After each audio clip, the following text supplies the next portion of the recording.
Hossein Locker. আসসালামু আলাইকুম। রাসূলুল্লাহ সাল্লাল্লাহু আলাইহি ওয়াসাল্লামের উপর আল্লাহর পক্ষ থেকে যে বাণী এসেছিল সেটাই হলো মানুষের জন্য সবচেয়ে সুন্দর আলো। আল্লাহ সুবহানাহু ওয়া তাআলা তো নিজেই কোরআনকে রক্ষা করার দায়িত্ব নিয়েছেন, আর তার রাসূলের সুন্নাহকে রক্ষা করার জন্য তিনি বেছে নিয়েছেন এমন কিছু অসাধারণ ধৈর্যশীল মানুষকে। চলুন আজ আমরা এমনই একজন মানুষের জীবনের গল্প শুনি। কি ঝলমলে একটা সকাল। ছোট্ট ওমর তার মায়ের হাতটা শক্ত করে ধরে খুব সাবধানে পা ফেলছে। ওর হাতে যে অনেকগুলো বাক্স। ওরা আজ যাচ্ছে একটা এতিমখানায়, আর ওমরের চোখে মুখে সে কি আনন্দ, কি যে উত্তেজনা। ওমর তার মাকে বারবার মনে করিয়ে দিচ্ছে। মাশাআল্লাহ, কি সুন্দর চিন্তা ওর।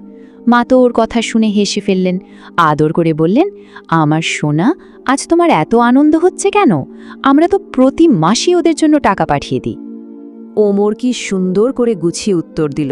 শুনুন, বলল, মা, এতিমদের জন্য শুধু টাকাটাই সব না, ওদের ভালোবাসা দরকার। ওদের সাথে একটু খেলতে হবে, ওদের গল্প শুনতে হবে। মা তো অবাক, জিজ্ঞেস করলেন, তোমাকে এত সুন্দর কথা কে শিখিয়েছে বাবা? ওমর একদম গর্বের সাথে বলল, ইমাম বুখারী, উনি আমাকে বলেছেন। ওরা যেই না এতিমখানায় পৌঁছালো, সেখানকার পরিচালক এসে ওমরের মাথায় আদর করে হাত বুলিয়ে দিলেন। তিনি বললেন, আপনার ছেলে তো মাশাআল্লাহ কি সুন্দর করে বাচ্চাদের সাথে বন্ধুত্ব করে ফেলেছে। আসলে কি জানেন, অনেকেই তো উপহার দিয়ে চলে যায়, কিন্তু এই বাচ্চাগুলোর যা সবচেয়ে বেশি দরকার তা হলো একটুখানি ভালোবাসা, একটু সময় আর অনেকখানি আদর। পরিচালক কথাগুলো বলছিলেন, ঠিক তখনই একটা খুব চেনা, খুব মিষ্টি গলার স্বর ভেসে এলো।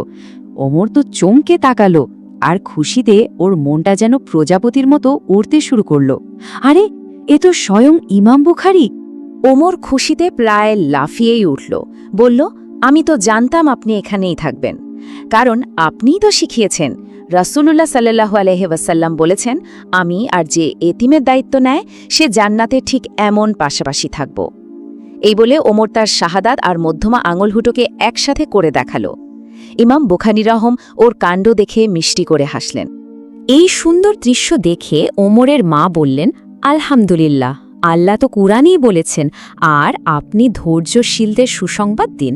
তার এই কথা শুনেই যেন ধৈর্যের এক অসাধারণ আলোচনা শুরু হয়ে গেল। ওমর খুব সুন্দর একটা প্রশ্ন করে বসল। ওর মা উত্তর দেওয়ার আগেই ইমাম বুখারী খুব নরম স্বরে বললেন, খুব সুন্দর প্রশ্ন করেছে ওমর। কারণটা হলো, ধৈর্যই তো সব ভালো কাজের মূল। এই ধৈর্য আছে বলেই তো আমরা নামাজে দাঁড়াতে পারি, ইবাদত করতে পারি, আর সব ভালো কাজ করার শক্তি পাই। ইমাম বুখারী তখন বিষয়টা আরও সহজ করে বুঝিয়ে দিলেন। তিনি বললেন, জানো ওমর, ধৈর্যের কিন্তু অনেক রকম ধরন আছে। তিনি একে একে বলতে লাগলেন, আল্লাহর কথা মেনে চলার জন্য ধৈর্য ধরতে হয়, কোনো পাপ কাজ থেকে নিজেকে বাঁচিয়ে রাখার জন্য ধৈর্য লাগে, আবার যখন কোনো অভাব আসে তখন আল্লাহর উপর ভরসা রাখার ধৈর্য, আর কোনো বিপদে পড়লে সবর করার ধৈর্য।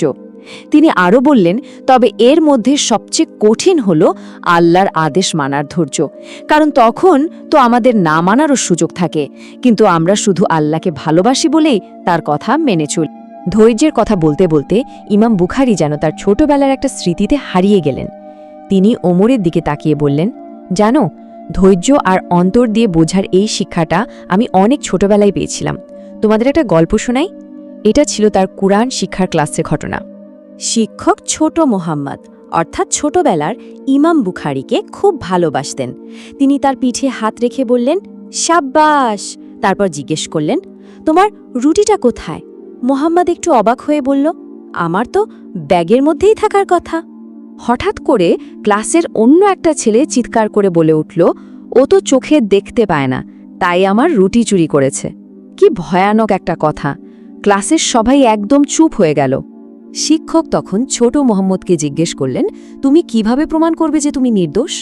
মোহাম্মদ কিন্তু একটুও ভয় পেল না, খুব শান্তভাবে উত্তর দিল, আমি চোখে দেখিনি, কিন্তু আমি আমার অন্তর দিয়ে বুঝেছি। সবাই তো অবাক, কিভাবে বুঝল? মোহাম্মদ বুঝিয়ে বলল, আমি ওর দাঁত দিয়ে চিবানোর শব্দ শুনেছি, আমার রুটি থেকে যে তেলের গন্ধ আসছিল সেই গন্ধটাও পেয়েছি, আর তাতেই আমি বুঝে গিয়েছি ও আসলে আমার রুটিটাই খেয়েছে।